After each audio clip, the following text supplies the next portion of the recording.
Welcome back to the For the Win podcast, FTW, the greatest video game podcast in the world. Hope you guys all had a great Thanksgiving. It was awesome. Big things happened in the last 2 weeks in the life of video games and gaming, and we're going to get into all of it right now. So one of the biggest things was one of the biggest FORTNITE streamers and streamers in general ever has made his return to streaming. He took a break. We covered it on the show way back when he just quit playing video games or quit streaming cold turkey. Tfue has returned to streaming. He has signed a new deal with Kick, and I heard him talking about it, and he said, yeah, I just missed it, and this new deal, he doesn't have to run ads, and he has better hours. Now, to put it in perspective, he did 9,800 hours of streaming in the last 55 months with his Twitch contract. That's the equivalent of 6 hours a day, every single day for 4.5 years. Yeah, what's he playing these days? OG FORTNITE. We'll see how long it lasts. I think with the new deal, it's just way more flexible, you know? Did you guys hear about the fan who decided to quit smoking so that he could live long enough to play GTA 6? On a Reddit post, he said, he typed it out, but he basically said, yeah, I'm in the hospital and my chain smoking has got me here, but I've decided to quit cold turkey so that I can live to play GTA 6.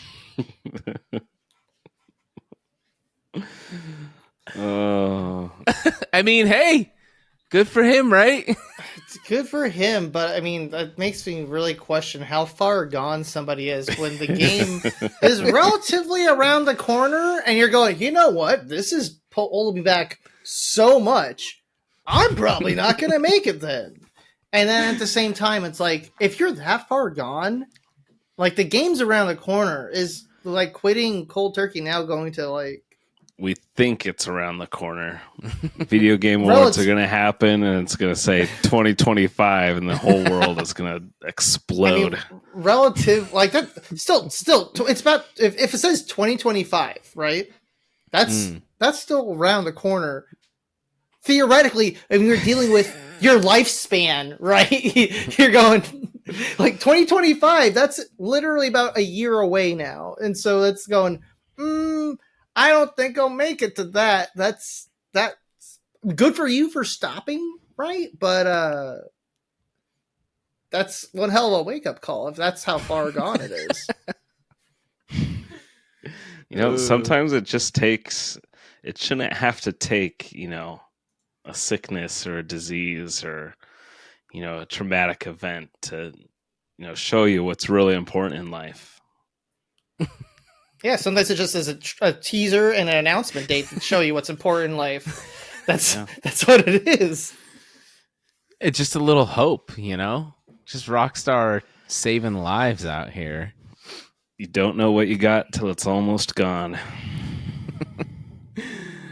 I wonder if he can pay his hospital bills with a shark card. if they'll accept that. Oh, dude, that's crazy. That's crazy. That the whole Reddit post is actually like so funny, and it's just like the title is like GTA 6 got me to, you know, quit smoking cold turkey, and then like the subtext is, well, the title pretty much says it all, but he's like, I will not miss out on this game, and I want to be in my best possible health for it. Today is 10 days free. Thanks, Rockstar. I don't, like, part of me thinks it's just a troll. It's just funny, right? Like, the guy's username is Rojogan Life, and so it just makes me... Have you looked at his, like, post history to, like, verify this sort of thing? Like, Nope, not at all. But, you know, it's a wholesome story if it's true. Who knows? Is anything on the internet true? Are we real? Star Wars. Did you guys hear that Star Wars Empire at War, the game from 2006, received an update? What now? Almost 20 a little less than 20 years later. It solves bugs and crashes, and it fixed multiplayer out of sync issues. I wonder if the sync issues were related to the fact it was a 32-bit game running on 64-bit architecture, which they have patched now, and I wonder if those went hand in hand. Like, wonder if in 2006, because I didn't play the game, so I don't know, but maybe the desync happened when people started playing an older game on modern platforms, and changing that over would probably fix that part. Maybe. Yeah, they did say in the patch notes that they updated whatever from 32 to 64. But then there's also they tweak the gameplay balance some more, and it's like, really? Like, after this long, you're like, the blaster should do a little bit less range there. Like, how do you, like, 23 years later almost, right? How long has it been? No, it hasn't been 23 years yet. What is that? 18? Like 17? This was a game I never played, but I always just loved the idea of it. Did you guys hear about ISHOWSPEED? He got a new house, $10 million house, and within his first week of streaming, he got swatted twice. Yeah, I saw one of the clips of him getting swatted. Yeah. Part of it, now, hear me, no one deserves this. He doesn't deserve this. However, as someone who streams, like, you have to understand that everything you show on the camera is seen by the world. And he gave, like, people know where he lived. He gave a full house tour. He like revealed so much information in this house tour. He showed the outdoors. He showed all this stuff. And I'm like, dude, people can find where you live so easily. You can't, like, I know you want to share your life with people, but there has to be some strategy behind it so that this doesn't happen. Especially when you're a public figure at that scale. Like, it's nuts, right? Like, Have you heard of the game GeoGuessr? Like, oh yeah. And like, I posted a picture in a Discord group I'm in of, like, taken on my roof, and people try to start playing GeoGuessr in the Discord, trying to find where I lived.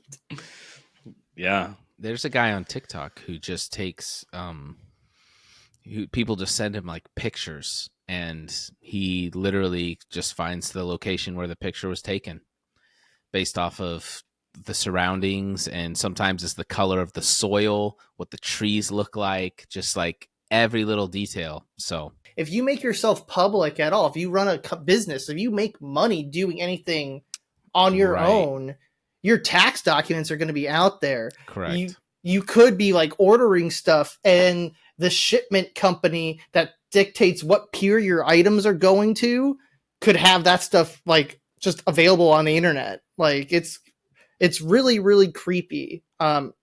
What people can do if they have some skills at Googling shit, with just a time and a search engine, you could find a lot on a lot of people. Well, I'm, like, so curious about this because I'm like, how do people, like, how come they can't just trace a call that gets made when someone, like, does this? And how are there not, like, steep repercussions for this? Because to me, I'm like, this is really, one, it's, like, really dangerous. And two, it's, like, just a waste of, like, taxpayer dollars and resources. I feel like there should just be such, like, I tweeted out about it when this happened. I'm like, dude, they need to just trace the call, figure out who did it, and give them 10 years in prison. Like, just like, people have gotten killed, like, streamers have gotten killed over this. It is a federal crime now, swatting. It's a type of fraud. Yeah. So that's good. So do they catch people? I feel like we never hear about them getting caught. There have been, especially if someone gets hurt. That's tended to be, like, those are the ones where it's been prosecuted, right? Ones where people have been shot or injured. like there's that really famous scenario. You guys probably remember it. Like some guys bet over $1 and he swatted that guy, but like the address was wrong and some innocent dude got shot.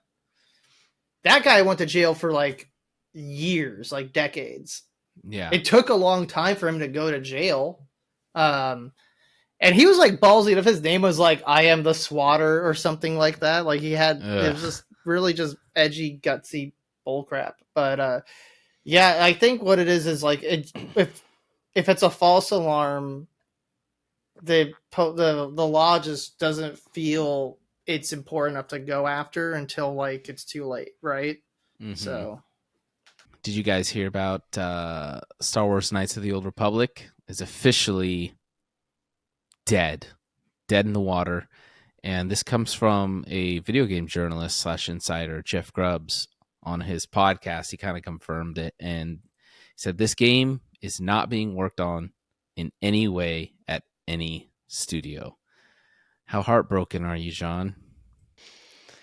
Yeah, I saw after this someone say that it was being worked on, but it seems like it's very clearly not a priority and not gonna happen anytime soon. So I don't have high hopes for it.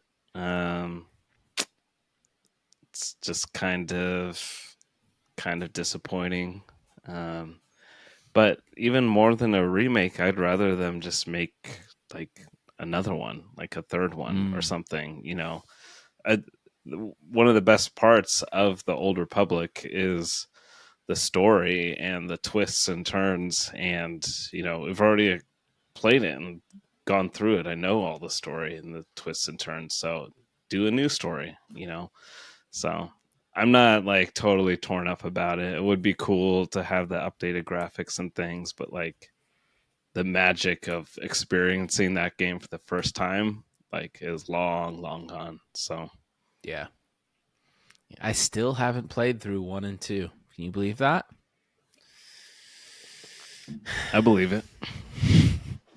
One of these days, maybe I'll do a marathon stream and do the stream, and the stream doesn't end until I beat Knights of the Old Republic 1 and 2. Well, it's backwards compatible on Xbox, but if you get it on PC, like off Steam, there's a bunch of like texture packs and things to make it look better, and I don't want that. Run better and all that kind of stuff. I like the old crappy graphics. Always. Yeah, but you can make it look like how we think the graphics looked back then. Right. That's true. Exactly. That's true. Yeah, we definitely were like, these are so good, but there's, you know, CRTs bring a whole nother. It's actually crazy. Yeah, it's actually so crazy playing like Super Smash Bros. Melee on a CRT versus a flat screen. You're like, it looks like crap on a flat screen. Then you bring it over to a CRT and you're like, yeah, this looks crisp. Looks good. Dude, that's why I love my retro Tink. My retro Tink with my GameCube hooked up to it through component. Choice. It looks so good. Choice. On my 70-inch screen, like. I'm thinking about starting a new segment on the show where every week we just talk about what game has turned 20 years old. Oh gosh. And it's going to be every game we grew up playing. But Half-Life this past week turned 25 years old. And it's pretty cool what Valve is doing. They dropped an hour-long documentary, and they dropped an update to restored some original launch day content, brand new multiplayer maps, and this week in existential crisis, Half-Life. Yeah. That's pretty much what it is. Did you guys watch the documentary? I know that's what it is. I did. I didn't make it all the way through. I fell asleep halfway through. What stood out to you guys? Did anything stand out to you guys when you watched it? I thought it was really cool, man. I love that kind of stuff. It's really engaging. Like I do really like the Half-Life games. I played the crap out of the first Half-Life and the various mods that were released for it. Revolutionary. A lot of them completely forgotten to time, but you could still technically like download them and install them and run them. Yeah, the biggest thing that stood out to me was almost everything Gabe said, and hearing them talk about how important that the game was fun, and like you had to be doing something cool or fun like every 2 minutes, or like in every room there had to be something, and the world had to react to you. So when you shot a wall, it left a bullet hole. When you hit something with a crowbar, like it broke. And I feel like so much of those kinds of details just like have disappeared in a lot of games. And but the emphasis on fun, like they were just like, we just want it to be a really fun game. And I mean, I don't know what they're doing over there, and like what the story is with Half-Life 3 is one of like the great mysteries. You talk about like quitting smoking for GTA 6. Like I want to get in better shape and so that I can live until Half-Life 3 comes out. Because episode 2 ended on one of the biggest cliffhangers in all of video games. Like GTA 6, that's just like a new story and whatever. It's not a continuation of something. Spoilers. How did it end? How did it end? I don't remember. I beat it, but I don't remember. Spoilers if you I mean, it ends like this final cutscene with Alex's dad like falling down dead, and then like a big monster robot coming in and tearing him out, like killing him, and he just falls down, and then Alex comes in and is just like crying, and then it's just like a fade to black, if I remember right. It's been a long time, but it's just like that's it, and you're just like, what just happened? So, but they made Alex, which is a prequel, but it's like a new game, so it's like they're doing something over there. So yeah, I don't know what it is that they're waiting for, or like what technology they're waiting for, or what, because Half-Life was like, a big jump up in gaming, and then Half-Life 2, I mean, I still just like vividly remember going over to my friend's house when that game came out and watching him play it, and it was just mind-blowing, like just mind-blowing. The graphics, the way you interacted with the world, the guy knocks over the soda can and tells you to pick it up, like all of that kind of stuff was just like, dude. And then of course, like probably my favorite part about the whole game is just the audio, all of the sound effects and the immersion in the world. You're just like, dude, this game is just so good. It's so good. One of my favorite parts was, again, when they were talking about like, they're having meetings about the game, and one of the designers or engineers is like, well, that's not realistic. And what's the guy's name? Yeah. I'm blanking on his name. You just said his name. Gabe is like, well, who cares if it's realistic? He's like, what's realistic? Like, I don't like, is it fun? I don't want it to be, I don't care about realistic if it's not fun. He's like, realistic is I have to write down a list of items and go to the grocery store and pick them out. That's not fun. That's realistic. But it's not fun. And that whole mindset, the thing that stood out to me, like watching the whole documentary, is just their process of making the game and how little like red tape there was. And it was literally just a group of tradies, like plumbers, electricians, people who just came over and joined the group, and they weren't professional video game designers. They were just like, we want to make something awesome, kind of get behind a vision and go for it. And a lot of these companies now, they're so big that I think, we've said it many times, but they get in their own way. And I would take like an imperfect game that's amazing and fun over a, perfectly polished and clean game that just has no soul. And that's where I'm like, this game just had soul. Like, the people were playing it, they were like making sure it was fun, and yeah, it was just, the whole thing is great.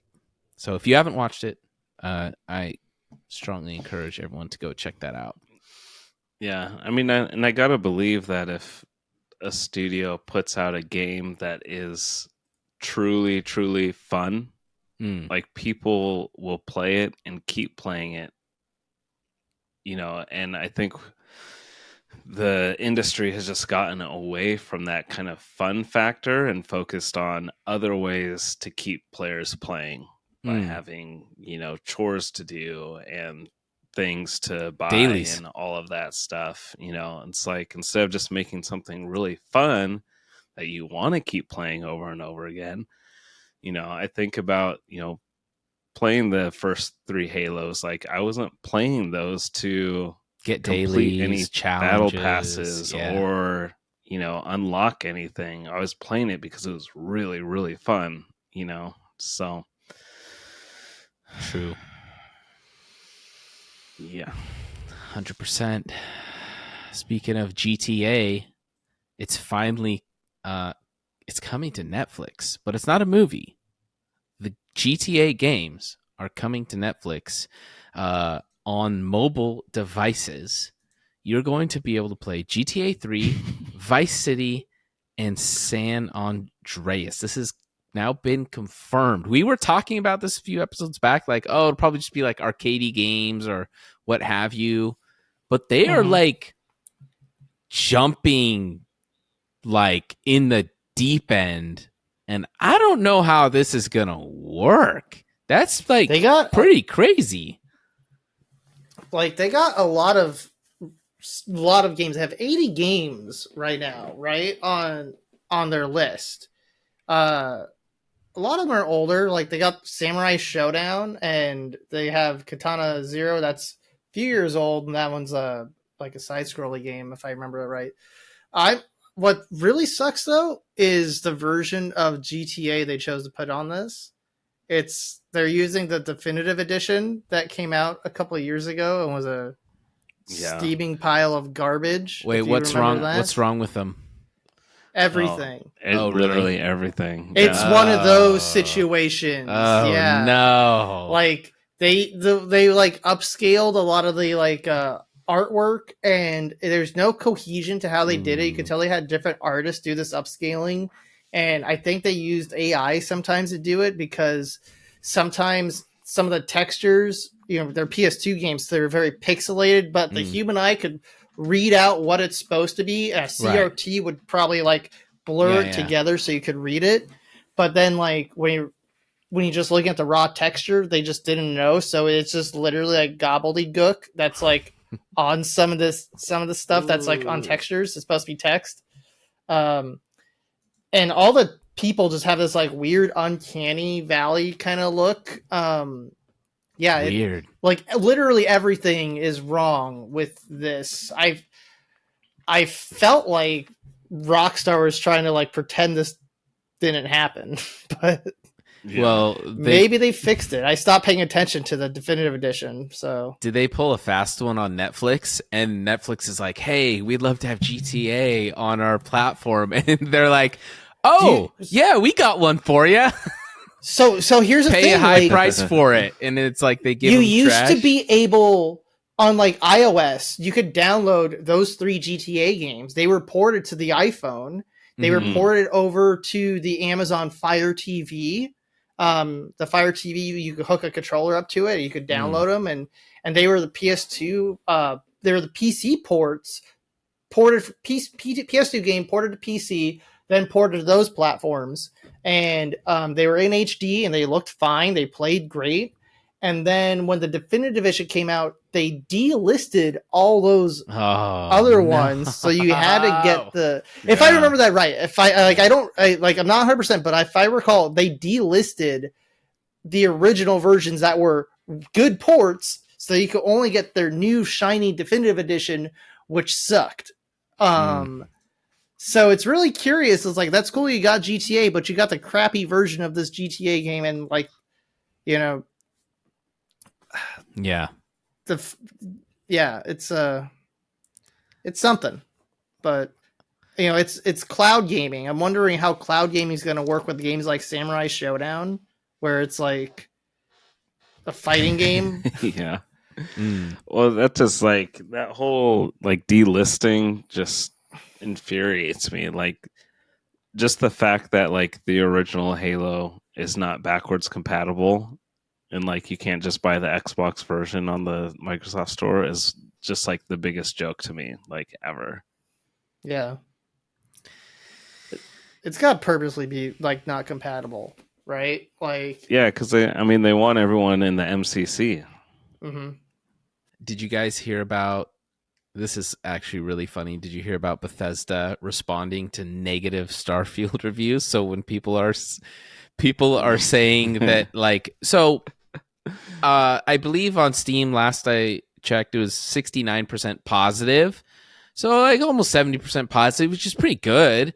But then there's, obviously you're not going to please everybody, and there's some negative reviews, and but they've been responding. Their support team has been responding, but they haven't been responding just like taking it on the chin. They've been responding basically saying like, no, the game's actually good. Like, you're wrong. So one gamer like did a thing and he's like, it feels generic and boring. And then Bethesda replied with, you can fly, you can shoot, you can mine, and you can loot. Starfield is an RPG with hundreds of hours of quests to complete and characters to meet. Most quests will also vary on your character's skills and decisions, massively changing the outcome of your playthrough. Just like giving a tip like, hey, you're not enjoying it correctly. It's actually a great game. It's actually a good game. And there's a few other like they kept just responding to a ton of the negative reviews and not saying like, oh, that's good feedback, or oh, what would you like to see, but just like one of them too, which this is like kind of irks me, is they talk about how long it took. Okay, so someone complained about load times, right? We've heard Starfield, there are so many loading screens, whatever. It doesn't bother me, but so many loading screens. And the response from Bethesda support staff was essentially along the lines of, well, do you know how long it takes and how much like hard work goes into making 3-second load times of like all this content? Basically just like not just saying like, you're kind of wrong, like this took a lot of work and whatever. And it's just funny because I feel like they're just kind of like, sure, they might be justified, but I don't think that's how you win people over. No, I don't think it's how you win people over either, but this is the same company who their customer service a few years ago when like Fallout 76 players got caught cheating. Do you remember this? They got caught cheating, and when they asked to be unbanned, they were asking the cheater to write an essay on why cheating at video games is bad for everyone.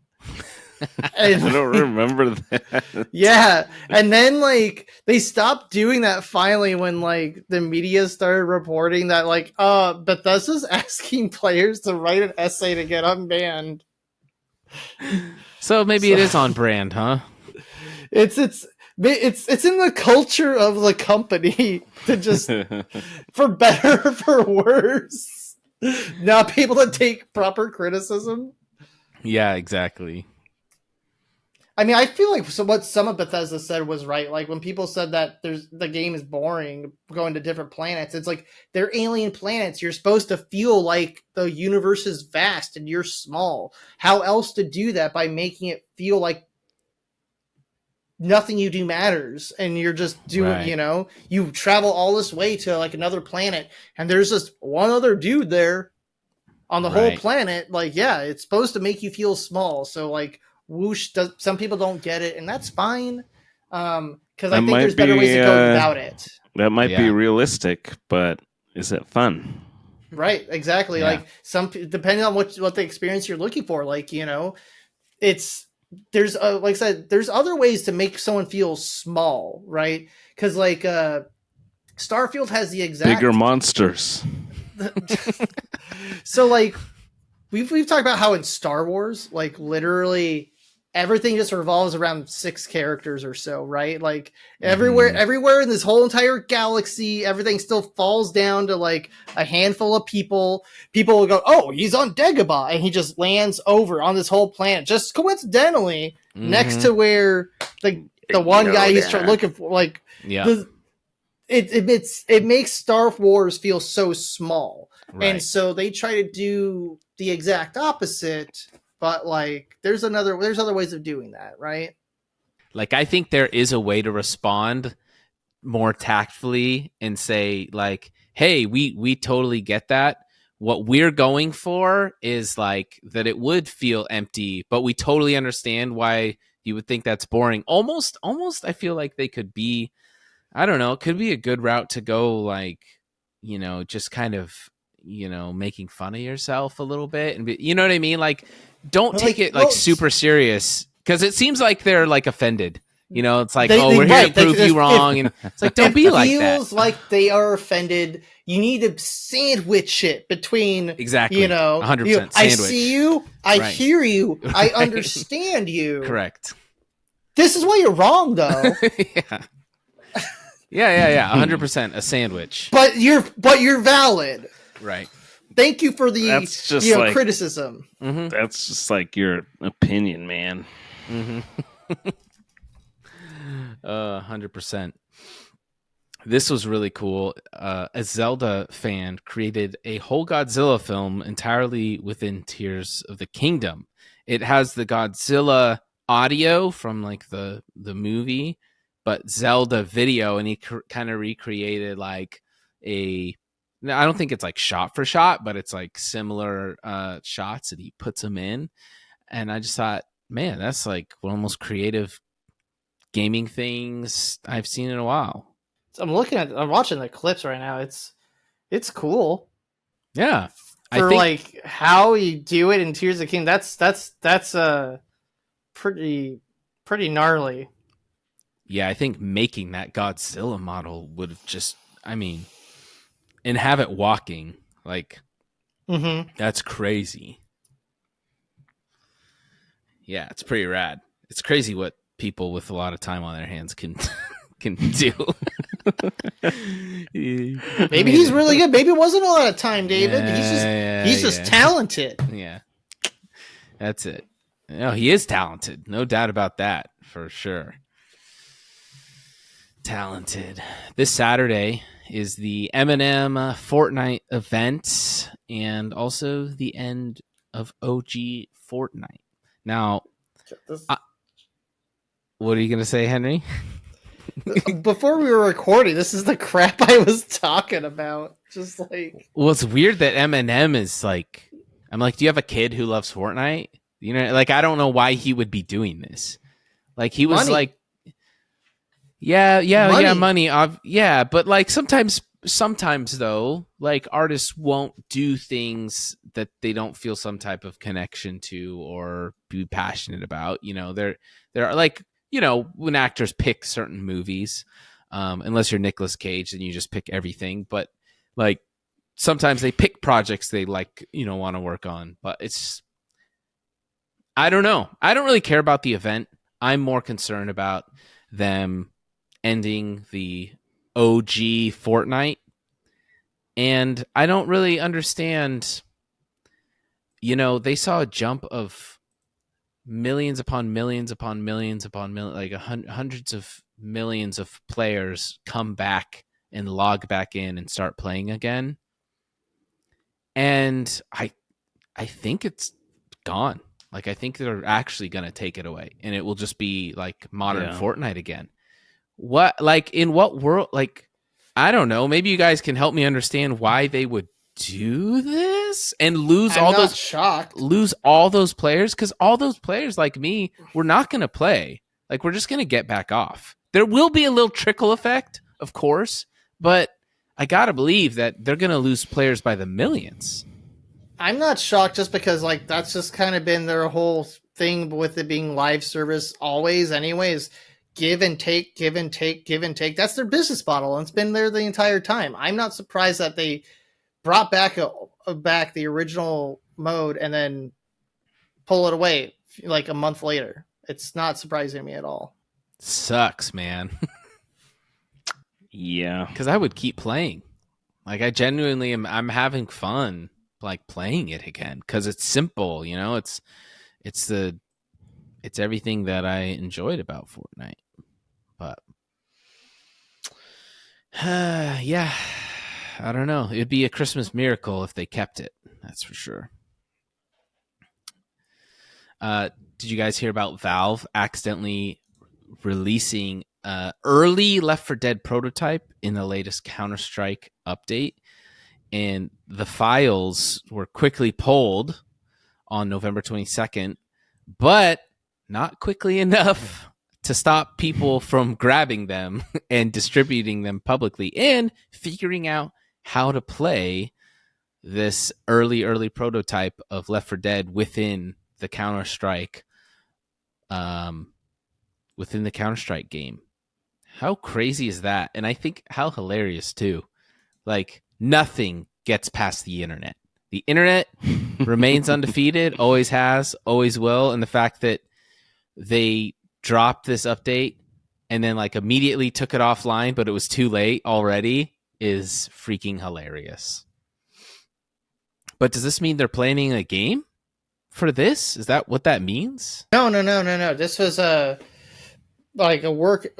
proof of concept for the game. Was they made it as a mod for Counter-Strike Condition Zero, which was built on 1.6, Mm-hmm. and then if I recall, they also leaked out a version of it that was working on Counter-Strike Source.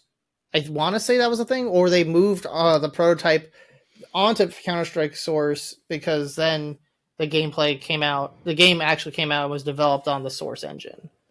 So, I forget what they updated for 1.6. I think it was like some super minor thing with like a menu. So like I'm curious how this got added in there. Valve's been doing a lot of curious things recently. Very curious. Some people said that like they don't think Valve did it on accident. Mind games. They think that like they might have like they put the files in there and like we'll let the internet do what the internet does, and then but then they pulled it. So I don't know. Like when I read that some people didn't think they did it on purpose. It was when this was like brand new, like just hitting before they had pulled the files. You know, maybe they pulled it because it was mission accomplished. Got out there. Yeah.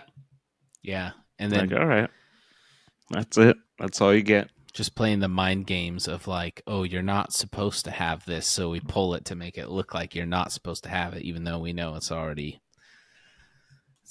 taken care of. Yeah, so there was a map called Zombie City that people had found that looked like a prototype for Left 4 Dead and was built for Condition Zero. And Turtle Rock Studios is the company that made Left 4 Dead. Mm-hmm. And if I recall, they also are the team that had made Condition Zero. So that all adds up that they already got this game engine, and so they made it as a Zombie City as a proof of concept. And that was a map that people had already had found a while ago. So this is just more like, to add on top of that. So they're going to release a game type eventually of this? No. Like the game type is called Left 4 Dead. Right. This is like how they started the game. They started out as Left 4 Dead as a proof of concept. It was a mod. Instead of like making the whole game, you're going to use something that you already have, right? Right. See if it's fun. You already have all these guns in Counter-Strike. Yeah, exactly. And if it's fun in there. You already have all these gun models, all these character models. Let's see what we can change. See if this gameplay flows as good as we think it will. So. Yeah, that makes sense. That reminds me of, what was it? Henry, you would know. Shadowrun. They took Halo 2. No? Didn't they Halo take 1. Halo. They took Halo 1 and they're like, hey, we want to make a little bit of different game, take some stuff from Halo 1 and change it. Like and very early footage I've seen of like Halo 1 of a Shadowrun had the Halo 1 pistol still. Right. Had the Halo 1 reticle. Even reminds me, actually, I was talking to Allison today about Stubbs the Zombie for the Xbox. That was the Halo engine, game. Right? That game used the Halo engine, and it was I think the only other like I think it's actually the only other retail game that ended up using the Halo engine. And I remember it was like right there on the box art, like using the Halo engine, and when you start your file, it just looks like Halo says new 001 for your like default player name. And but I know Shadowrun moved away from that, right. But because the team was already familiar with Halo, it's like let's start this out on Halo's engine, before we hit the ground running with our own stuff. Did you guys hear about the $2 million PUBG LAN tournament scandal? An unsigned team, so there's a tournament going on in Thailand, and a team unsigned, mind you, so they're like grinding their way through the ranks. They don't have the support of an org or anything. An unsigned team was disconnected mid-game due to power loss, but here's the kicker. It was only in their team's booth. All the other teams' power was still running, and they are all good. So, and the game continued to be played. They didn't restart, they didn't reset or anything, and it cost them a potential spot in the finals. And people are, like players, obviously livid, fans livid, and they want to, they're like holding, GE, what's it called? PUBG Esports, the org that runs the tournament. They're like, people are coming for blood because of this. $2 million, dude. Like, you cost you a spot in the finals because nothing you did. How did they not restart that? How did they not reset or do something? Yeah. I don't know how you wouldn't. Like, how can you do that as a competition and not restart at that point? Right. Doesn't seem right. Yeah, and these are all like, I mean, this has huge financial implications, and like it's crazy, like that. Like, what are the circumstances were for them to go, no, we can't restart it? Like, what's the reasoning? Like, that's what I don't understand. One more indie game has been making a massive splash, super viral. It's called Lethal Company, and it's literally outselling Call of Duty right now on the Steam store. It's $10. It's a co-op horror game, and people are going nuts for it. And I don't know if you guys have seen it. It looks actually really fun. It's not some crazy polished whatever, but what people love about it, one of the big things is the proximity chat. And so it's co-op, and you'll be going in, and if it's like a horror game, so if a monster jumps out and grabs your teammate, you can hear them screaming like, oh my God, he's got me. And as he pulls your teammate away, your teammate's voice will fade in your headphones. So it the proximity chat is apparently like really, really good in it. But it's crazy and really cool to me that someone can just make an indie game and immediately kind of just start their career off, right? Like, this is outselling Call of Duty now, and it's probably, I actually haven't looked into it, but I can't imagine it's a big team of people. It's just probably a group of people who want to make a cool game. And it actually looks really cool. It's one I've definitely actually want to check out. Solo dev. It's one creator. Oh, nice. So he's raking it in. And this is again like it's again with the amount of like asset repositories that we have now, right? That one dude could make a game that right? It's nuts. So when are we making a video game, guys? I mean, I'm down. I got enough projects, but I could do something. Flamethrowers. I had an idea for augmented reality game, and I actually had started. I never talked to you guys about this, but I had started development on it, and then something really similar released, and so like what I wanted to do was release a set of drones, and you would have drones, and you use your FPV, right? But it'd be augmented reality. Your drones would be certain colors first, and you would sync up like a QR code on them. So then your your visor would superimpose a different different model onto it, so you could choose different ships, different like spaceships to fly. I wanted to do like a Star Wars dogfighting game. It was gonna be drones with laser tag, right? And then you would select, oh, I want to be the X-Wing, I want to be a TIE fighter, I want to be a Y-bomber, or whatever. And you're seeing your ship from first person, but when you're seeing your other player's ships, it's going to augment reality, just superimpose the model for whatever ship they chose. And then Airhogs came out with something without the augmented reality version. They came out with like laser tag Star Wars drones, and I was like, oh, well. What game would you release, John? I would release a game like Starfield, but not boring. But instead of, it wouldn't be quite as boring. But instead of like the space combat being like the first person starship, have it be top down like Escape Velocity. And so when you're in a system, you're navigating the system and the planets like that from just a top down view. And then when you land, then you're in first person, and when you're walking on your ship and whatever. So it's more like it looks and plays when you're doing the space flight like asteroids than a first person. Interesting. Yeah, you played Escape Velocity like, I mean, you put in hundreds, thousands of hours into that game. Yeah, it's one of just like all-time favorite games. I have two, and they're not very creative at all or super original. But getting into Diablo for the very first time, I've just keep thinking, man, I would love a game that plays like Diablo, that has all the things like Diablo, but it's in the Lord of the Rings world. And I could be Lord of the Rings characters and fantasy characters. Now, I know that's not like a super original, but like literally it plays like Diablo.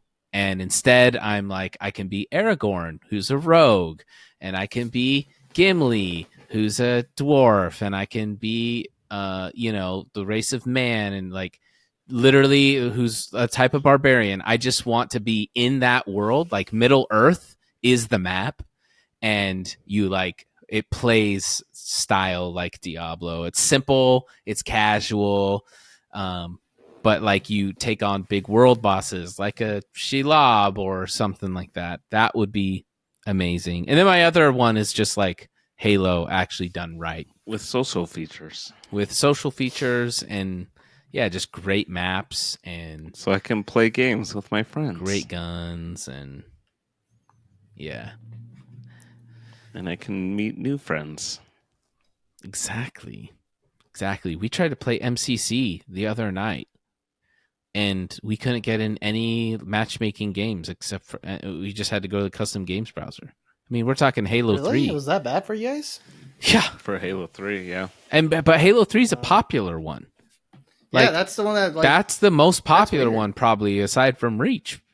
So I was like, wow, this is... Yeah. Wild.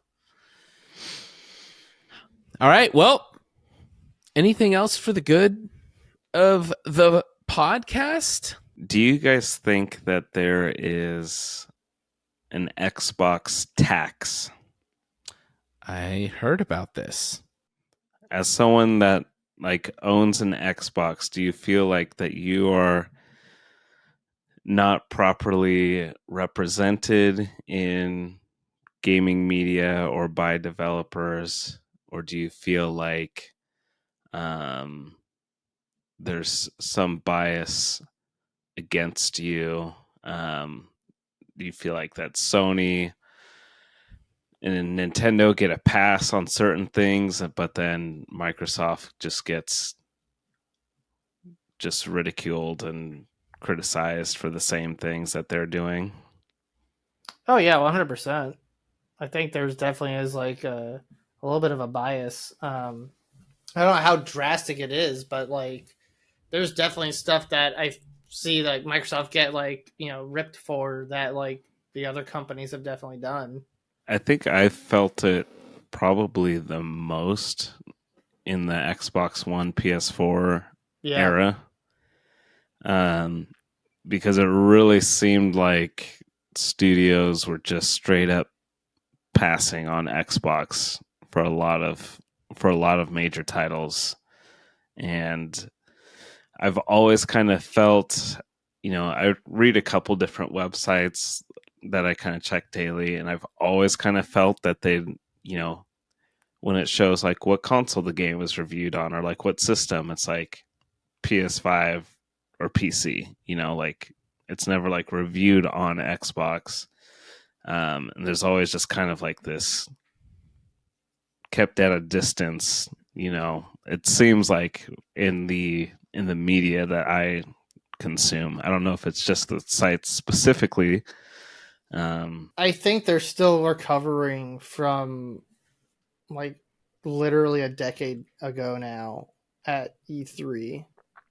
Like I think that has had such a ripple on the perception of Xbox. The focus on TV, and there's so many things that were either misrepresented during that E3 presentation or there's a lot that was just gone wrong. The way they acted towards people that were apprehensive to their always online requirement, the focus on TV, the no trading of games. Like there's a lot that like it wasn't like a 1-2 punch. It was like a complete beatdown of themselves, right? Like and we're still feeling that the 360 was a dominant platform in that era, right? Like they were poised to go into the next generation like as top contender. That one presentation tanked it. Yeah. Well, and you look at like the Game Awards and Starfield not even getting a nomination is like, I don't know. That's kind of crazy. And again, I'm not like a massive like Starfield fanboy or anything. And like the game overall, I would say got a pretty positive reception, albeit a few people thought like it didn't love it, but I wouldn't say it's a bad game by any stretch. It's a huge accomplishment. I think it's pretty good, but not even a nomination. And that's kind of, I think, where a lot of this started. About the Xbox tax, and some people are like, it's not real, that's all made up in your mind, like it's ridiculous, it's just Xbox fanboys being sad. But it's like, can you honestly look at me and say Starfield doesn't even get a nomination at the Game Awards because, like, for what? Like, how? Particularly because of how well reviewed it was by the media. Right. Mm-hmm. Like the player reviews have been, mixed. But all the outlets, I mean, it got like 9s and, So one recent story that people are claiming is evidence of an Xbox tax is Connie Booth was fired from PlayStation. Mm-hmm. And she's like the co-creator of God of War and, one of the most important people at PlayStation. But people are saying that there's an Xbox tax because IGN has not reported on the story like at all. A couple other outlets picked it up, but like IGN has nothing to say about one of the most important people at PlayStation being let go. Right. Because they don't they don't want to paint Sony in a negative light, There's an article from Metro and saying that like this last year was for Xbox has been for Xbox releases has just been a wasteland.